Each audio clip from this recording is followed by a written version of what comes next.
Nor can we fail to take notice of the highly beneficial influence which the covenants exerted, as was apparent in the moral and religious state of the land at the period to which they belong.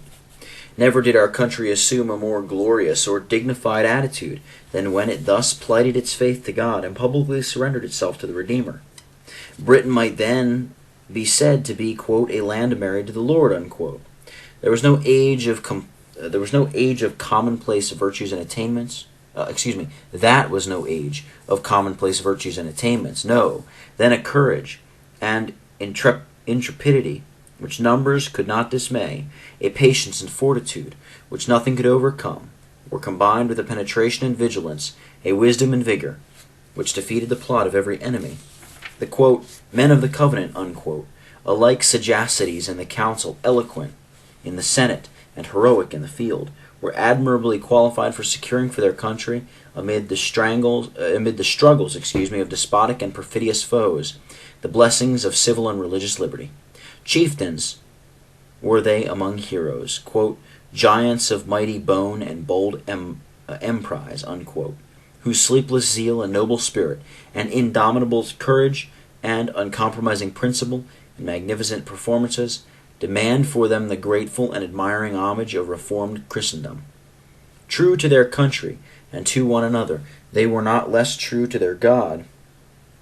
Their moral and religious qualities were of a high order. Their personal piety was undoubted. God himself smiled on them in their labors, and by the outpouring of his Spirit gave the testimony of divine approbation to their undertaking. Religion prospered, and the schemes of its enemies were overthrown. Quote, now, said the Archbishop of St. Andrews when he heard of the renovation of the National Covenant, now all that we have been doing these 30 years past is thrown down at once, unquote. That from Guthrie's Memoirs, page 35, referred to in Stevenson's History, page 212. Quote, the Lord, says the author of the fulfilling of the Scriptures, the Lord did let forth much of the Spirit on his people when this nation did solemnly enter into covenant in the year 1638. Many yet alive do know how their hearts were wrought on by the Lord. The ordinances were lively and longed after. Then did the nation own the Lord, and was visibly owned by him.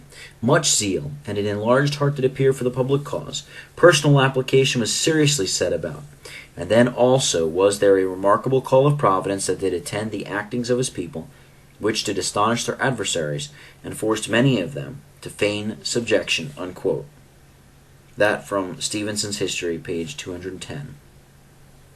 The well-known testimony of Kirkton I wait not to quote, nor is it perhaps going too far to ascribe much of the distinction to which Britain has attained among the nations of the earth to the circumstances of her having surrendered herself to the Redeemer in holy covenant. Quote, to what, asks Mr. Paxson, to what must our great and lasting prosperity be owing? We believe it has been greatly owing to the covenants of our fathers, to which a faithful and gracious God has hitherto had respect. The singular appearances of divine providence in favor of the British Isles has been often and generally remarked. While the nations of the continent have been frequently convulsed, we have lived in profound tranquillity, and laughed at the shaking of the spear. If the destroying angel has at any time visited this land, he has been soon commanded to put up his sword into his scabbard, and the incipient calamity was extinguished. When our iniquities provoked the Lord to threaten us with scarcity or famine, he quickly repented him of the evil and rained down plenty about our habitations. When the distant settlements of Britain were wasted with the scourge of war or the sweeping pestilence, no evil has been permitted to come near our dwellings. And when the enemy threatened to invade and disturb our repose, he that sits upon the floors blew with his wind, and they were scattered. They sank as lead in the mighty waters. It was not the ocean that surrounds us, it was not the number and prowess of our fleets and armies, nor the wisdom of our counsels, but the sword of the Lord and the buckler of his favor that saved us. Unquote. That from Paxton's Inquiry, page 64. Is it, we ask again, going too far to conclude that God may have thus spared and distinguished our land, notwithstanding its guilty and flagitious apostasy, out of respect for the covenants of former times, that these covenants have stood in the way of his wrath and prolonged the day of mercy? That this is at least possible, no one will deny who reflects with seriousness on the language of Jehovah respecting his ancient people. Quote, I will not cast them away, neither will I abhor them, to destroy them utterly. But I will, for their sakes, remember the covenant of their ancestors, whom I brought forth out of the land of Egypt, in the sight of the heathen, that I might be their God. I am the Lord. Unquote. All this conducts us to a question of solemn interest to the inhabitants of Great Britain and Ireland. The question, whether these federal transactions still retain their obligation. It has been our aim to furnish you with materials for coming to a conclusion on this deeply interesting point. If we have at all succeeded in establishing the descending obligation of public social vows, abstractly considered, it concerns the inhabitants of these kingdoms to ponder well the practical question which arises hence, with regard to the position in which they stand with reference to the public covenants of the British Isles. The matter of these covenants we have seen was lawful, scriptural, seasonable. The objects contemplated by them, all will admit, have not yet been attained, namely, the complete reformation of these lands, the extirpation of every anti-Christian and false system, and uniformity in doctrine, worship, discipline, and government throughout the three kingdoms.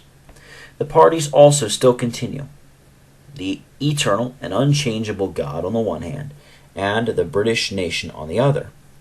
Nations having a moral and even a religious character, it must be admitted, are competent to enter into such solemn engagements, and those of which we speak were, in every point of view, national deeds. They were framed and concluded by the representatives of the kingdom.